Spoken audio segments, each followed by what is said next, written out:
Great Scott! It's January 1st, 2018! We've got to get to Cash Converters and get a copy of Back to the Future 3! Cassie! I really don't think we should be doing this, Doc. You know? You can talk! We don't have time for this! We're out of time!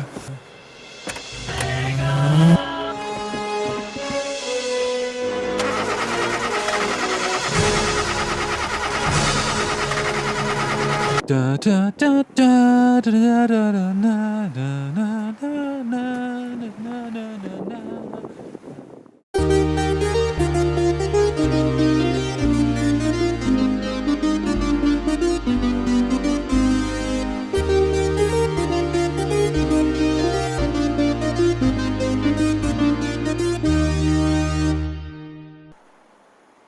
Welcome back to Ordinary Decent Gamer. It's Christmas time, and shut up! It's still Christmas. So within the 12 days of Christmas, it's still Christmas. Sorry about that. So it's Christmas time, and you know what that means? It's time for an unrelated movie franchise, or a game from that movie franchise, that is. Back to the Future Part 3 on the Sega Mega Drive. We all know and love Back to the Future, the trilogy of time-travelling capers starring Michael J. Fox and Christopher Lloyd. For those of us from Northern Ireland, it holds a special place in our hearts, as the DeLorean DMC-12 sports car was the base for Doc Brown's famous time machine. What's so special about that, you ask? The DMC-12 was built in this very country, in a factory in Dunmurry, and my mother worked as a secretary there. Pretty darn exciting. They were fairly terrible cars, but they looked amazing, so that makes up for it.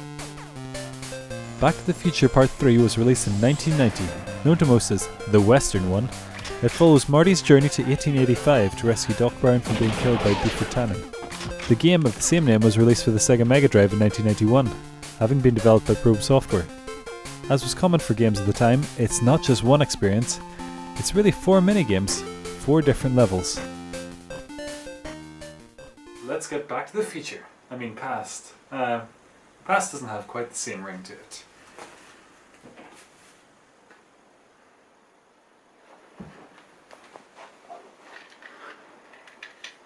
Let's play Back to the Future Part 3.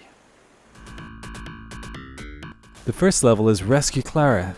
Clara Clayton, Hill Valley's new schoolteacher, is in a runaway wagon whose horses have been spooked by a snake. It's up to Doc Brown to rescue her from her timely demise, thus changing the name from Clayton Ravine back to Shonash Ravine, which was the original name. It's quite an exciting scene in the film and brings together Clara and Doc Brown for the first time.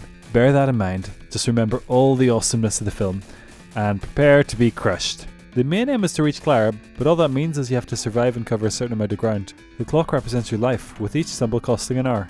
You can jump, duck, shoot or grab items, and that's about it. And there's one other thing you can do.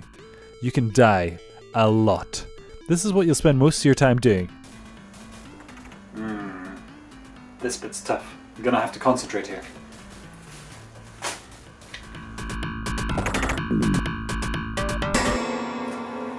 How many more ways are there to die? This is brutally hard and will have you pulling out your hair and throwing controllers at the screen in no time. The fact that the music doesn't even care and keeps playing regardless is even more infuriating. It just keeps the pace running. There's no breaks whatsoever. Come on, just look at this guy. He's a complete dick. He manages to shoot me without even sitting up. Time for some shooting practice.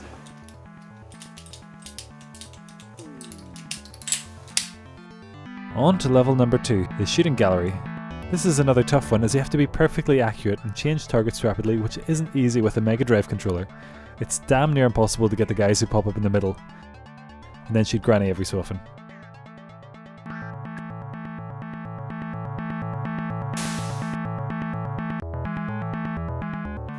Now it's time for some pies. Some pie tin frisbees more like. The next level is based off the part in the film where Marty throws a pie tin, which just happens to be made by the Frisbee Pie Company. I always thought this was just a throwaway joke, but apparently it's the true origin of the Frisbee flying disc. Fascinating. This level, however, is not. It's definitely not fascinating. Marty has to throw pie tins at Buford's men while avoiding being shot. Easier said than done when the angles you can throw pie tins at are absolutely useless. It's a game of precision and memory, but mainly frustration. There's nothing enjoyable about this whatsoever. The only satisfying point is skipping the level entirely. Generally speaking, 1 is too many times to be shot. On to the final stage. The train. This is a fairly standard platform level. Marty has to fight his way along the moving train, pushing the DeLorean as it builds up speed to reach 88 miles per hour. You can throw more pie tins here. Marty seems to keep an unlimited supply. And you have to jump across train cars and avoid poles in the foreground. The controls are unresponsive and don't allow you to combine actions. If you get caught attacking an enemy, there's no chance you can jump to avoid an obstacle. Only after watching the Cine Massacre playthrough did I realise you had to pick up those things to raise the boiler temperature and get the train up to speed. I just ignored them for the most part. Every time you get hit, you go back to the last ladder you passed. This is fine if you've only crossed the one car, but becomes infuriating for the longer sections. And failing greets you with this delightful gravestone. I am sorry, what is a ravine? They didn't have the decency to write ravine. Eventually I made it to the front of the train. Just gotta work out the timings of the steam. Okay, let's go! No, that didn't work. I'm all the way back here, and the timer just keeps on ticking. This game is full of dick moves, there's just no chance now. That was Back to the Future Part 3.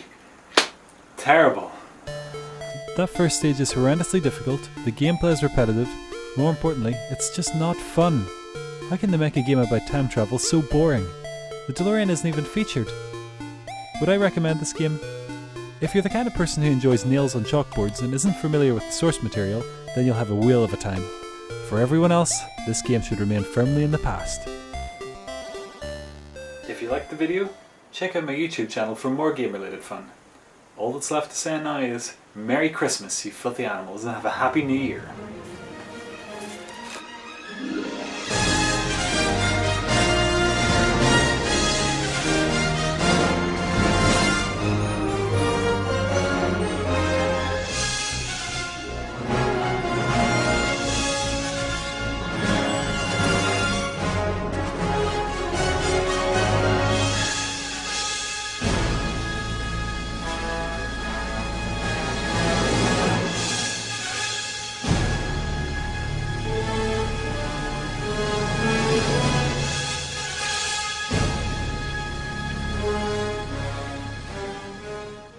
Time for some shooting practice.